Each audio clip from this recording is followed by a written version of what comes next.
Self projection جسے آپ کہتے ہیں، اپنے بارے میں نے یہ کیا، میں نے یہ کیا. اور خاص طور پر کم عمر خطباء سے میں عرض کروں گا، اگر میرے سامعین میں وہ شامل ہیں، رجسٹرڈ شرکاء کا اس وقت میرے سامنے ڈیٹا نہیں ہے، لیکن اگر جو کم عمر خطباء ہیں وہ تو خاص طور پر اس بات سے اجتناب کریں کہ اپنے تجربات بیان کرنا اور اپنی تاریخ بیان کرنا اور اپنی سکسیس سٹوریز اور اپنی کامیابی کی داستانیں جو ہے وہ لوگوں کو بتانا. میں نے یہ کیا، یہ میں کا جو کلمہ ہے یہ خطیب کے لیے داعی خطیب کے لیے بہت بڑی جو ہے وہ بہت بڑا عیب شمار ہوتا ہے. خود پسندی میں مبتلا نہ ہو، بلکہ وہ جیسے ہم نے پہلے بات کی کہ وہ جو مواد ہے اس کے اندر اس کی قرآنی آیات، احادیث، سلف صالحین کے واقعات، ان باتوں کے اوپر اس کا واعظ مشتمل ہو.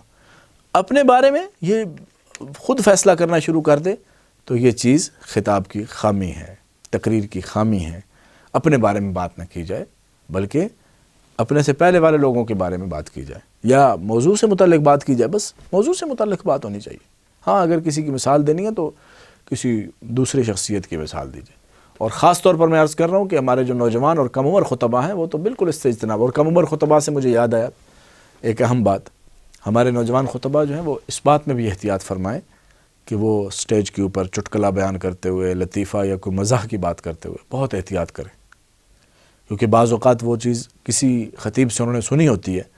اب وہ خطیب جہاں بات کر رہا ہوتا ہے اور جو سامعین ہوتے ہیں ان کا لیول اور ہوتا ہے، اور یہ ایز اٹ از اس بات کو لا کر اپنی مسجد میں بیان کرتے ہیں تو لیول کا بڑا فرق ہوتا ہے. وہ چیز معیوب بن جاتی ہے.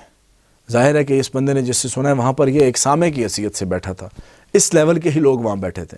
اب یہ بندہ آ کر اپنی مسجد میں بیان کرتا ہے تو یہاں تو یہ خطیب ہے اور اس کے سامعین کا لیول اور ہے، تو وہ نہیں سمجھیں گے. اور کم عمر آدمی کو تو ویسے بھی اسٹیج کے اوپر سنجیدہ رہنا چاہیے. ہاں عمر بڑھ جائے، تجربہ زیادہ ہو جائے، اس وقت انسان کبھی کبھار اس طرح کی بات کر لیتا ہے، اس سے لوگوں کی دلچسپی کے لیے. لیکن اپنی عمر کا مقتضۂ حال میں ایک چیز اور میں اضافہ کر دوں کہ یہ اپنی عمر اور سامعین کی عمر کا بھی خاص طور پر خیال رکھنا یہ تقریر کے لیے ضروری ہے. تو میں عرض یہ کر رہا تھا کہ تقریر کی خامیوں میں سے خود پسندی بہت بڑی خامی ہے. چوتھی چیز جو تقریر کی خامیوں میں سے ہے وہ ہے احساس کمتری اور برتری. یعنی خطیب کو احساس کمتری کا شکار بھی نہیں ہونا چاہیے اور احساس برتری کا شکار بھی نہیں ہونا چاہیے. یہ بھی نہ ہو کہ بس جی میں تو کچھ بھی نہیں ہوں، میری تو کوئی حیثیت ہی نہیں ہے، میں کیسے بات کروں. یہ احساس کمتری ہے. لوگوں کو اپنے سے بہتر سمجھنا ہر اعتبار سے، دنیاوی اعتبار سے، اور اپنے آپ کو کم تر سمجھنا، یہ چیز اعتماد کو نقصان پہنچاتی ہے. اور خطاب اور تقریر تو سارا ہے ہی اعتماد کی بل بوتے پر. اس وجہ سے احساس کمتری نہیں ہونا چاہیے. اور ہاں دوسری طرف احساس برتری بھی نہیں ہونا چاہیے.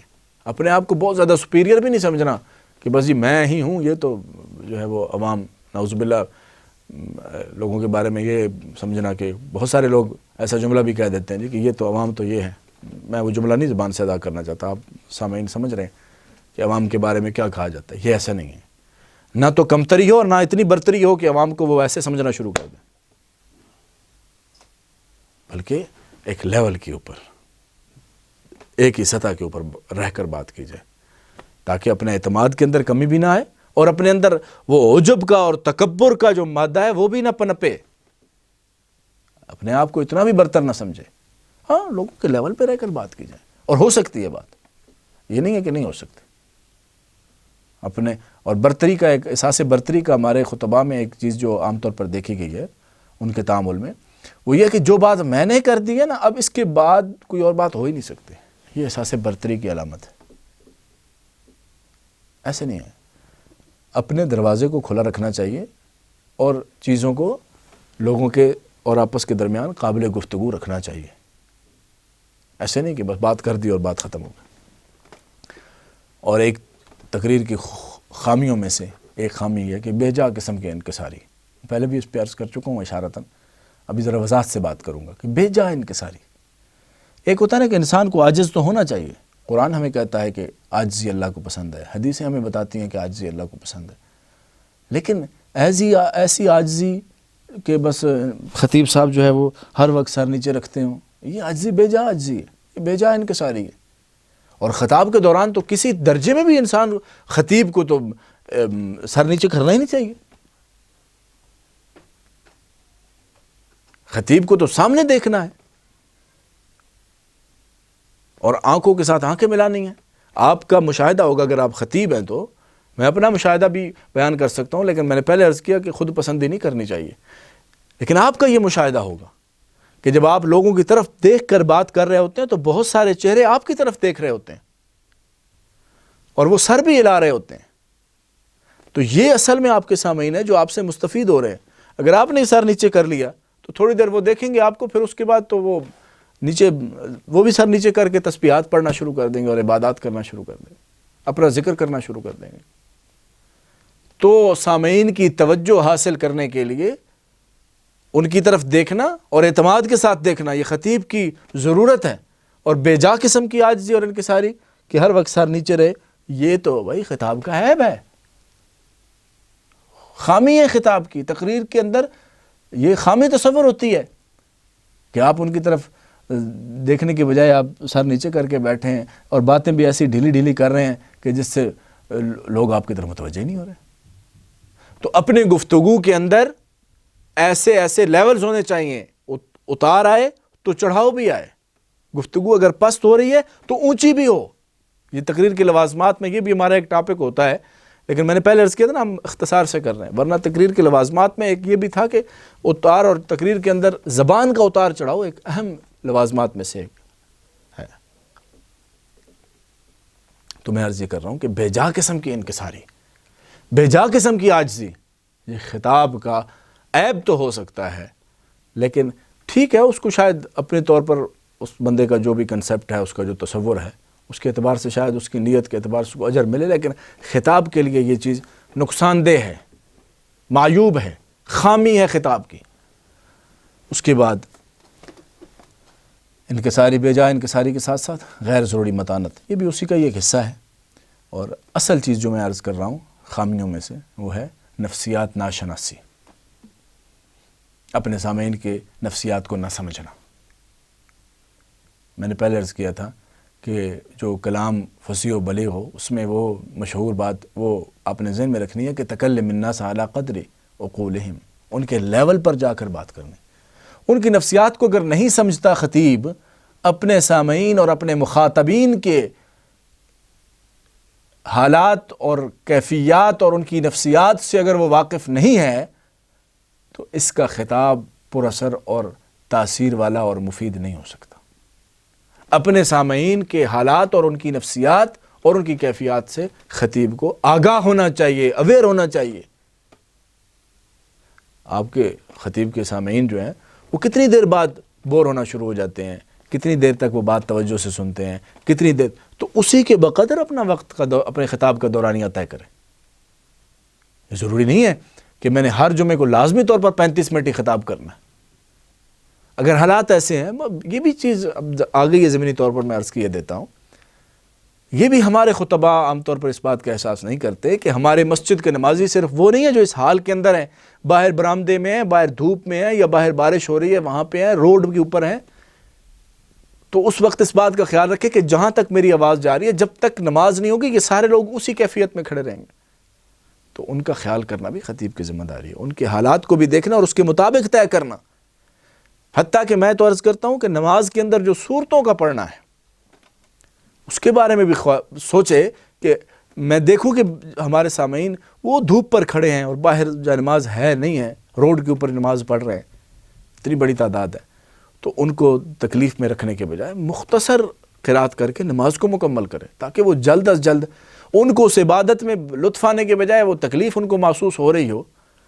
تو ظاہر ہے کہ اس میں خطیب کو بھی اس بات کی فکر کرنی ہے کہ میرے نمازی، میرے مقتدی، میرے سامعین، ان کو میں راحت کیسے پہنچا سکتا ہوں، اور ان کو ان کی نظر میں میرا خطاب، میری تقریر اور میرا بیانیہ ہے وہ کیسے قابل قبول بن سکتا ہے. اس کے لیے قربانی دینی ہے. ہوتا ہے بعض اوقات انسان گفتگو جب تقریر کر رہا ہوتا ہے تو وہ بعض اوقات اس کے جذبات سے وہ جسے کہتے ہیں نا بے قابو ہو جاتا ہے اور ایسی بات بھی کہہ دیتا ہے اور وہ آگے چلتا جاتا ہے، اس کی تقریر ختم ہی نہیں ہونے کا نام لیتی. تو ایسے موقع پر خیال کرنا ہے کہ آپ کے سامعین کہاں تک کھڑے ہیں.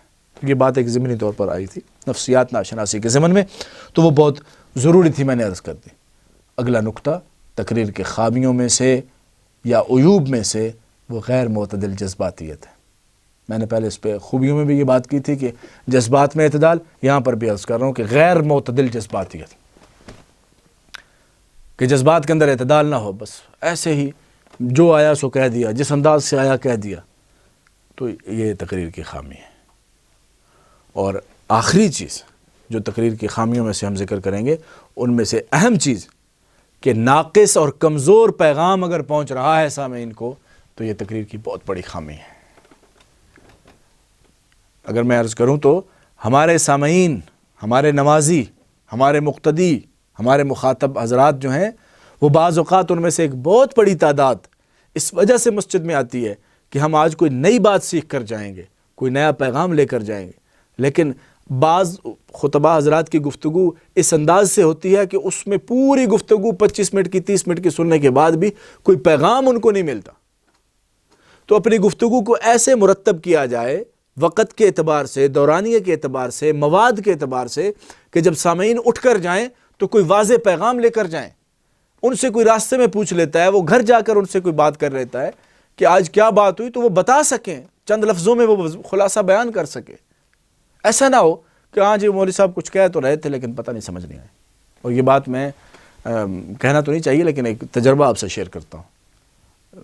ہمارے پاس ایک صاحب آئے، تشریف لائے، اور انہوں نے کہا کہ جی ہماری مسجد کے لیے میں خطیب چاہیے۔ تو پوچھا جی کہ پہلے جو خطیب صاحب ہیں ان سے آپ کیوں نہیں خوش؟ تو ان کا جواب یہ تھا کہ جی ہم مسجد جاتے ہیں، خطیب صاحب کے ممبر پر بیٹھنے سے پہلے پہنچ جاتے ہیں، اور خطیب صاحب کے بعد ہم مسجد سے نکلتے ہیں، لیکن اتنا لمبا ان کا خطاب بھی ہوتا ہے، نماز بھی، جمعہ بھی، خطبہ بھی، لیکن ہمیں کوئی پیغام نہیں ملتا، ہمیں پتہ نہیں چلتا کہ آج انہوں نے کہا کیا ہے، ہم کچھ لے کر نہیں آتے وہاں سے۔ تو علماء کرام، ہمارے سامعین ہم سے بہت کچھ توقع کر رہے ہیں، مجھ اور آپ سے بہت کچھ توقع کر رہے ہیں۔ وہ یہ توقع کرتے ہیں کہ ہم ان کو کوئی واضح اور دو ٹوک قسم کا پیغام دے کر بھیجیں، کوئی ناقص اور کمزور بات نہ کہیں، یا ایسی بات نہ ہو کہ وہ ہماری گفتگو تو 25 منٹ پر محیط ہو لیکن ان کو کچھ سمجھ نہ آئے۔ یہ ہمارے خطاب کی کمزوری ہے، خطاب کا عیب ہے کہ اگر ان کو بات صحیح نہیں پہنچ رہی تو یہ خطاب کی خامیوں میں سے چند ایک چیزیں آپ کے سامنے ذکر کی ہیں۔ کوشش یہ کرنی ہے کہ ہم نے ان سے اجتناب کرنا ہے، یہ ہمارے اندر، ہمارے خطاب میں یہ چیزیں نہ درائیں، یہ چیزیں ہمارے خطاب میں نہ آئیں، ان سے ہم نے بچنا ہے، اپنے خطاب کو بچانا ہے۔ اب چونکہ وقت ہے ہمارے پاس 7-8 منٹ ہیں، تو اس میں وہ چیز بھی بیان کر دیتا ہوں کہ میں نے جو شروع میں عرض کیا تھا کہ تقریر ہماری منفرد کیسے بن جائے، ہمارا خطاب ممتاز کیسے ہو کہ جس سے لوگوں کی دلچسپی بڑھے ہمارے خطاب کی طرف۔ تو یاد رکھیے گا، اس میں سب سے پہلی چیز وہ ہے کہ ہمارا جو خطبہ ہے، ابتدائی خطبہ، خطاب کے شروع میں جو خطبہ ہے، وہ منفرد الفاظ پر ہو اور مختصر ہو۔ عربی خطبے کی میں بات کر رہا ہوں، جب تقریر شروع ہوتی ہے تو اس میں جو عربی خطبہ پڑھا جاتا ہے، بہت سارے خطبہ میں دیکھا گیا ہے، عام مشاہدے کی بات ہے کہ ان کا عربی خطبہ بہت لمبا ہوتا ہے۔ اگر ان کو 25-20 منٹ خطاب کے ملتے ہیں تو اس میں سے 7-8 منٹ وہ عربی خطبے میں لگا دیتے ہیں، جبکہ بعد میں سنتیں پڑھنے کے بعد 2 خطبے عربی الگ سے پڑھنے ہیں، لیکن اس خطبے میں بھی وہ بہت لمبا ٹائم لگا دیتے ہیں۔ اور وہ جو 7-8 منٹ ہے، ظاہر ہے کہ ہمارے سامعین میں سے اکثر تعداد جو ہے وہ عربی نہیں سمجھ رہی ہوتی، اور پھر خطبہ عام طور پر وہ ایک ہی خطبہ جو ہے وہ جو بھی انہوں نے یاد کیا ہوا ہوتا ہے۔ ایک تو نا خطبہ مسنونہ پڑھا جائے تو وہ تو اپنی جگہ پر ہے، اس کی تو اپنی افادیت ہے، اس کی اپنی برکات ہیں، ان کی میں بات نہیں کر رہا، لیکن ایک ہی خطبہ کہیں سے یاد کر لیا اور بڑے ہی ترنم کے ساتھ اور اس کو پڑھے جا رہے ہیں، اور اس کے بعد پھر روایتی ایک ہی انداز گفتگو کے شروع کرنے کا، تو یہ چیز تقریر کو ممتاز نہیں کرتی۔ اگر خطاب کو ممتاز بنانا ہے تو منفرد اور مختصر کلمات پر مشتمل مختصر سا خطبہ عربی ہو، اور اس کے بعد جو ابتدا ہے، جو تمہید ہے گفتگو کی، وہ غیر روایتی الفاظ پر مشتمل ہو اور مختصر ہو۔ یہ بات بھی آپ نے دیکھا ہوگا، مشاہدے میں ہوگی آپ کی بات، کہ ہمارے بہت سارے خطبہ ان کی پہلے 6-7 منٹ کی گفتگو سب پورے محلے کو پتہ ہوتی ہے کہ خطیب صاحب بات کیسے شروع کریں گے۔ عام طور پر جو دیکھا گیا ہے کہ وہ پہلے خطبہ پڑھتے ہیں، پھر قرآن آیت، پھر حدیث، پھر صدق اللہ العظیم کے بعد پھر اس کے بعد درود شریف پڑھاتے ہیں، خود بھی پڑھتے ہیں بڑے لمبا کر کے، پھر اس کے بعد جو ہے وہ گفتگو کا آغاز کرتے ہیں۔ تو اس میں وہ ہر جمعے کو یہ بات کہتے ہیں، یعنی پکی ٹھکی باتیں کچھ خطبہ کی معروف ہے۔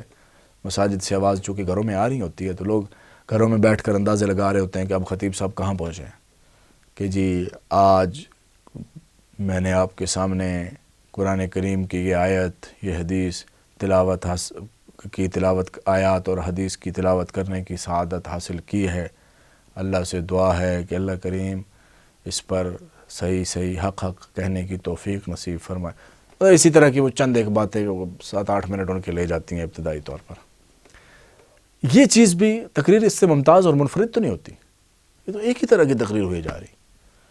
ہر دفعہ ایسے انداز سے ابتدا کی جائے، ایسے انداز سے آغاز کیا جائے کہ لوگوں کی دلچسپی بڑھے کہ آج کچھ نیا ہوگا، کچھ نئی بات ہمیں ملے گی۔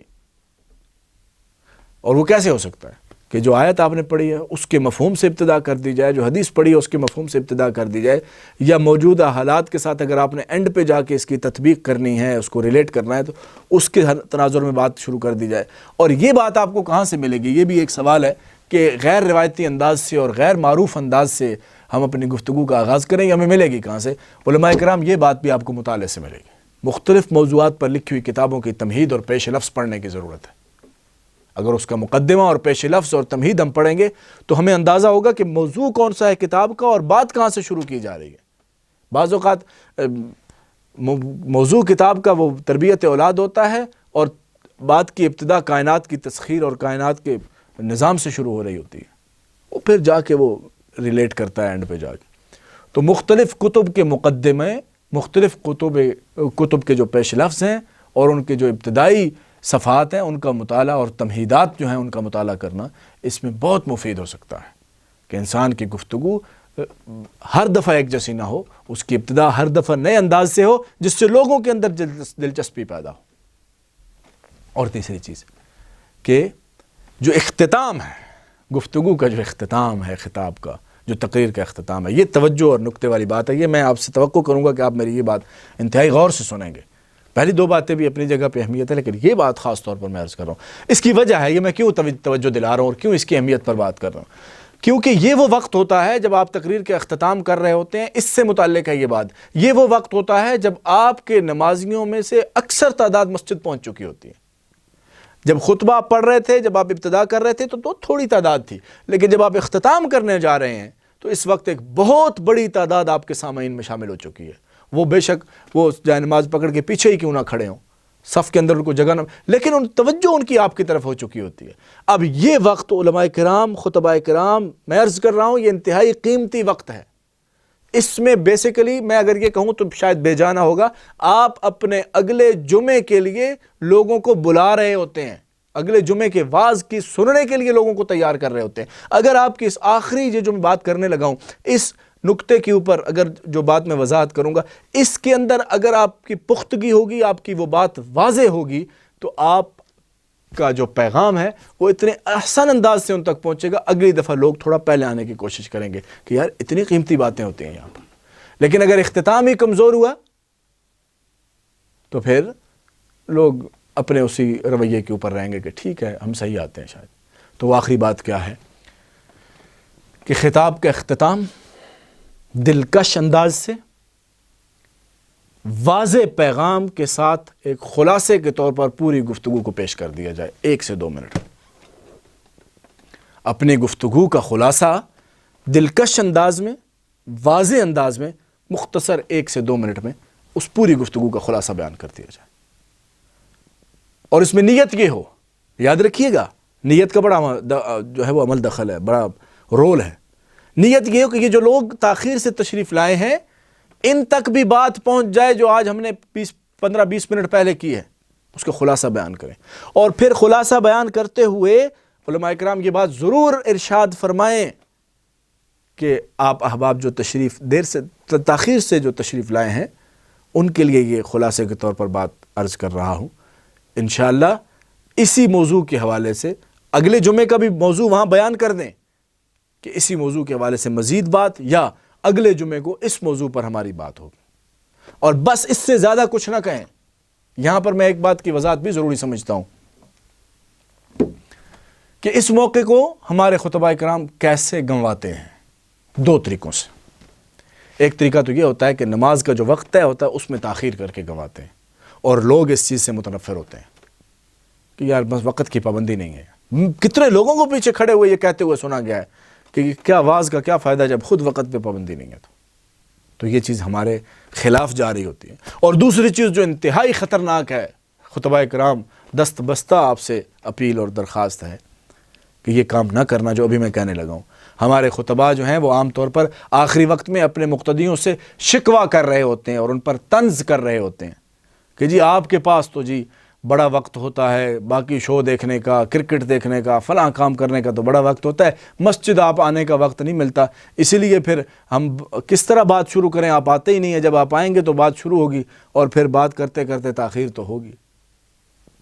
یعنی میں تو کہوں گا کہ یہ معذرت کے ساتھ کہ عذر گناہ بدتر از گناہ، یہ جو ہم ایک تو تاخیر کر رہے ہیں اور اس کا جو عذر بیان کر رہے ہیں وہ بھی اس سے برا بیان کر رہے ہیں۔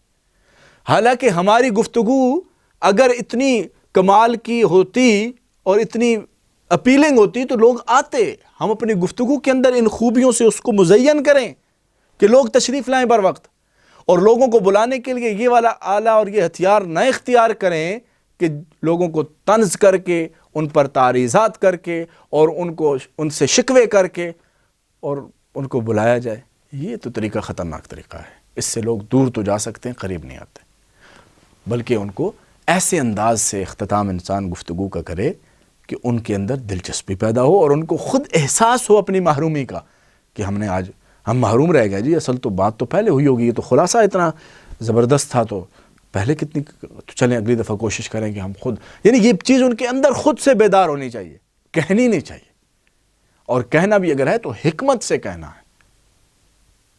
اور دعوت کا اصول کیا ہے؟ ادعو الی سبیل ربک بالحکمہ والموعظۃ الحسنہ۔ یہ دونوں باتیں چھوڑ کے ہم تیسرے پہ چلے جاتے ہیں، جادلہم باللتی احسن کے اوپر پہلے چلے جاتے ہیں۔ مجادلہ ہی ہے نا جی، اب آپ کسی کو اگر اس طرح بات کہہ رہے ہیں تو ایک طرح سے اس سے آپ جدال کر رہے ہیں، اس کو آپ متنفر کر رہے ہیں۔ تو کوشش فرمائیں کہ آخری وقت جو انسان کی گفتگو کا اختتام ہے بر وقت ہو۔ ایک تو بات یہ ہے کہ بر وقت ہو وہ اختتام، دوسرا اس میں اپنی پوری گفتگو کا خلاصہ انتہائی مختصر اور دلکش انداز سے وہ بیان ہو جائے۔ اس سے تقریر کی افادیت بھی بڑھے گی، اور سب سے بڑی بات یہ ہے کہ ہو سکتا ہے کہ جو پہلے بیٹھے ہوئے تھے ان میں سے، ہو سکتا ہے، اس کا امکان ہے کہ شاید ان میں سے کسی کو اس بات پر عمل کی توفیق نہ ہو، بعد میں آنے والا بندہ اس کو عمل کی توفیق ہو جائے۔ تو ہر بندے کو ایسے سمجھے کہ یہی میرا مخاطب ہے، جو سب سے آخر میں آ رہا ہے نا، اس خطیب کو یہ دیکھنا چاہیے کہ وہ بھی میرا مخاطب ہے۔ اور ایک بات میں نے درمیان میں کی تھی، میں پھر کہہ رہا ہوں، وقت کی پابندی کے ساتھ اختتام یعنی بر وقت کرنے کے ساتھ ساتھ یہ کہ شکوہ بھی نہیں کرنا اور طنز بھی نہیں کرنا اپنے سامعین سے۔ اس سے منافرت تو بڑھ سکتی ہے، محبت نہیں بڑھتی۔ اور اس بات کا بھی خاص طور پر خیال رکھا جائے کہ جب خطیب صاحب نماز پڑھا رہے ہوں، خطبے پڑھ رہے ہوں یا تقریر کر رہے ہوں تو اپنی مسجد کی جو وسعت ہے اس کا خیال کرتے ہوئے دیکھیں کہ کتنے لوگ باہر کھڑے ہیں، موسم کی شدت، ان ساری چیزوں کا خیال کرنا بہرحال خطیب کی ذمہ داری ہے۔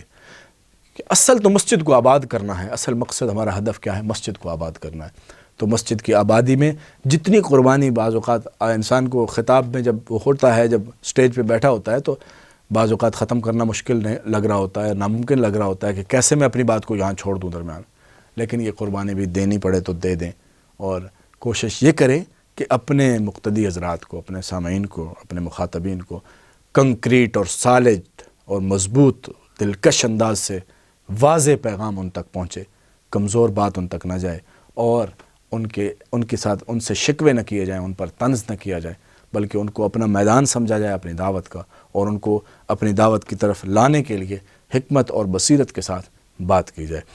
یہ پھر عرض کر دوں کہ ہماری جو یہ گفتگو تھی 2 سیشنز پر مشتمل تھی، اس میں ہم نے بالکل اسے کہتے ہیں نا کہ ایک خلاصہ سا اس پورے کورس کا بیان کیا ہے، کچھ اس چیزیں رہ گئی ہیں، لیکن انشاءاللہ یہ ان حالات کی وجہ سے ہوا ہے۔ انشاءاللہ اللہ سے امید ہے کہ اللہ کریم جلد یہ کرونا کی وجہ سے جو لاک ڈاؤن اور یہ آن کیمپس پروگرام نہیں ہو سکتے ان کی وجہ سے یہ ہو رہا ہے، تو اللہ کریم سے امید ہے، اللہ سے دعا بھی کرتے ہیں کہ اللہ کریم یہ آزمائش ہم سے جلد ہٹائے، تاکہ آپ حضرات ہمارے سامنے تشریف لائیں اور ہم آپ کے سامنے حاضر ہوں، تو اکٹھے بیٹھ کر مثالوں کے ساتھ اور تطبیقی انداز سے اس کورس کو ہم پڑھیں تاکہ مزید ہمیں یہ چیز سمجھ آئے۔ لیکن چونکہ ان حالات میں ایسے حالات تھے کہ آن کیمپس پروگرام ممکن نہیں تھا، تو دعویٰ اکیڈمی کے بڑوں نے اور سرپرستوں نے اس بات پہ غور کیا کہ کس طریقے سے ہم ان دنوں میں کام کر سکتے ہیں، تو یہ ایک انداز اختیار کیا گیا ہے کہ جدید وسائل ابلاغ کو استعمال کرتے ہوئے آن لائن یہ کورس کیا جائے۔ تو یہ اس کورس اسی کا ایک تسلسل ہے کہ باقی کورسز بھی ہو رہے ہیں اور خطباء کے لیے یہ کورس تیار کیا گیا ہے، اس میں یہ باتیں چند ایک جو میرے ذمہ تھی میں نے عرض کر دی ہیں۔ اللہ کریم سے دعا آپ بھی فرمائیے اور میں بھی اللہ کے حضور دعا کرتا ہوں کہ اللہ کریم یہ میری کہی ہوئی باتوں کو اپنی بارگاہ میں قبول فرمائے۔ اگر کوئی کمی رہ گئی ہو یا کوئی بات میں نے غلط کہہ دی ہو یا زیادہ کہہ دی ہو تو اللہ کریم اس کو مجھے معاف فرما دے، اور جو بات اللہ کے ہاں قبول ہو اور جو درست ہو تو اللہ کریم مجھے اور آپ کو اس پر عمل کرنے کی توفیق نصیب فرمائے، اور ہمیں اپنے خطاب کے اندر، اپنی تقریر کے اندر داعیانہ اسلوب اختیار کر کے لوگوں کی فکر کرنے کی اور اپنی فکر کرنے کی، اپنی اصلاح اور اپنے مخاطبین اور سامعین کی اصلاح کی فکر کی توفیق نصیب فرمائے۔ اقول قولی ھذا استغفر اللہ لی ولکم ولسائر المسلمین واستغفروہ انہ هو الغفور الرحیم، والسلام علیکم ورحمۃ اللہ وبرکاتہ۔